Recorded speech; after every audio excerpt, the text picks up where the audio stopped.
Yes, guys, we are back. We are back after the international break. Finally, club football takes centre stage again, and we have a good few solid weeks of Premier League, Champions League, La Liga, Serie A, League One, and Bundesliga football to look forward to till the next set of pointless international break. So much has happened in the last few weeks. Tuchel is the new England manager. What do you think about that, guys? But we're going to concentrate on the Premier League and Week 8 fixtures. Let's take a quick recap of the table and see who is doing what. At the Premier League, at the summit, we have Liverpool on 18 points with 6 wins and a loss. The only two unbeaten remaining teams in the league, Man City and Arsenal, sit second and third respectively on 17 points. Chelsea and Villa have 14 points as they sit fourth and fifth. 6th and 7th, sharing 12 points, is Brighton, and Newcastle on their own. At number 8 is Fulham with 11 points. Then we have Tottenham, Forest and Brentford all on 10 points, 9th, 10th and 11th. West Ham have 8 points. Bournemouth have 8 points. Manchester United sitting in 14th for their worst start to a season with 8 points. How Ten Hag is still the manager, I don't know. Then we have in 15th Leicester, who picked up their first victory of the season. And 16th is Everton. 17th is Ipswich. And still winless, we have Palace, Southampton and Wolves to make up the bottom 3 relegation positions currently. So let's get stuck into it, guys. Let's see what Week 8 has to offer us. And to kick off the week, we have a London derby between Spurs and West Ham. At Spurs, 100 wins for Spurs, 67 wins for West Ham. The last 6 matches between these two teams produced 2 wins each and 2 draws. Spurs coming back off that dramatic 3-2 shock loss at Brighton after they were winning 2-0 and went into half-time and thought, we've won the match. So they didn't come out and play for that second half. West Ham on the back of a 4-1 victory over Ipswich. Tottenham's captain Son is still out. West Ham in desperate need of a few good games to build momentum after that victory. Will they win here this weekend? I don't think so. I'm going to go for a 3-1 win for Spurs, even though they are missing their talisman and captain. Next, we have Fulham versus Villa at Craven Cottage. 26 wins for Fulham in this game, 28 wins for Villa. Fulham have lost 5 of the last 6 matches to Villa. Konsa and Onana are still out for Villa. Villa drew 0-0 against United before their break after their dramatic, fantastic, stupendous 1-0 victory against Bayern Munich in the Champions League. Fulham were so unlucky not to get more than they did out of the match against City. Adama Traore had a bunch of chances that he missed, and then after the match, Guardiola said, if you want to punish my team, this, my boy, is how you do it. What are we thinking? First game after the break is always a tricky one to predict, but I'm going to go for a Fulham 2-1 win. I think Marco Silva's men just look very good, well-oiled, well put together, and I can see them doing Villa at home.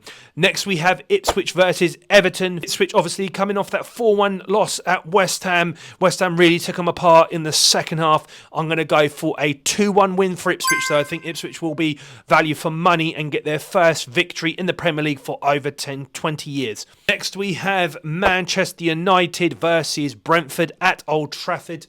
Not a great sample size to go by, but 10 wins for Man United, 6 wins for Brentford. United have won 4 of the last 6 matches between these two sides. Man United obviously drew 0-0 with Villa before the break.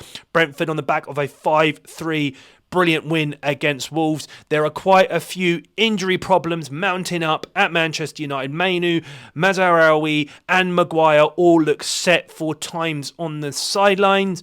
And it's been rumoured that Johnny Evans will actually slot into left back against them, which just leads me to saying, Man United, it's not looking good.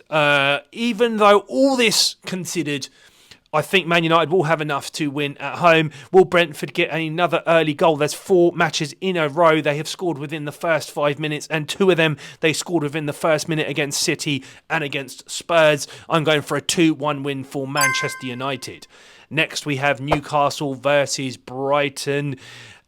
at Newcastle. 11 wins for Newcastle, 13 wins for Brighton. 5 out of the last 10 matches have ended in a draw. 3 wins for Brighton, 2 wins for Newcastle. Brighton on the back of that dramatic comeback against Spurs, building some momentum after a few quiet weeks. But we've had the international break. Newcastle, of course, drew 0-0 at Everton before the international break. And I think I'm going to go for a 2-0 home win for Newcastle. Next, we have the battle of the promoted teams, Southampton versus Leicester. 36 wins for Southampton, 34 wins for Leicester. Leicester beat Southampton twice last season, 4-1 thrashing and a 5-0 drubbing. But the season Leicester did go down and get relegated from the Premier League. Southampton beat them twice. Leicester on the back of their first victory. Southampton still looking for that very first victory since they've come back up.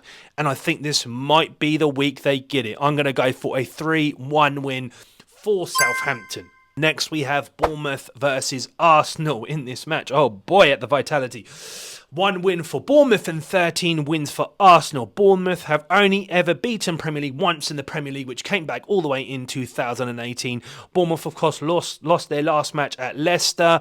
Arsenal came back from 1-0 down against Southampton to win 3-1. Will Bukayo Saka be back? I'm not sure. Havertz apparently has a slight knock. Few injury worries there for Arsenal, but I think they'll still have enough in the locker to get the job done. I'm going for a 3-1 away win for Arsenal. Next, we have the Premiership whipping boys, Wolves versus City in this match. 50 wins for Wolves, 55 wins for City.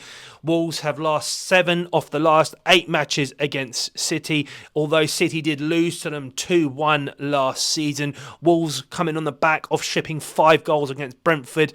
Again, I say this every week, they're looking all at sea at the moment. I don't see a way out, and against Man City, this isn't the time to start.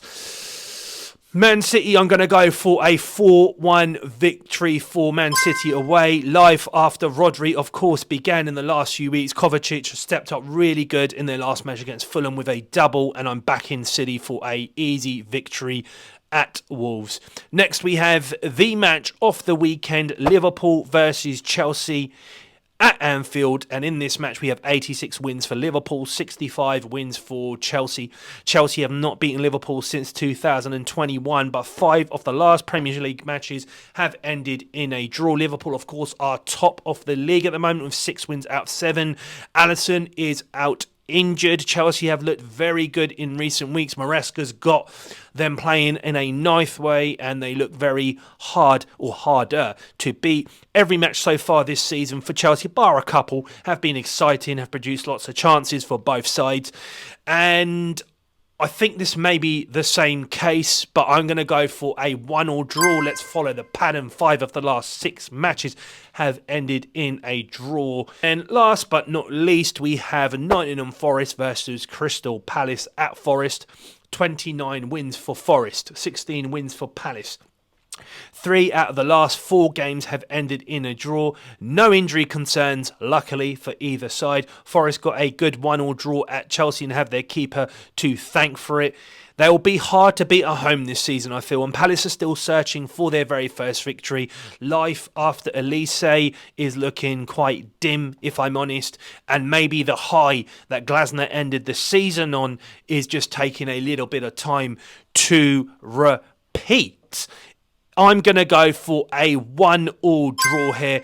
Either that or a Forest win, but I think, a 1-1 draw seems about right. There you go, guys. There are my predictions for Week 8. As ever, if you're liking the content, please like, subscribe, and press the notification for all things predictions, Premier League Team of the Weeks, and general chit-chat regarding Premier League football. And until next time, guys, have a great week, and I'll see you at Week 9.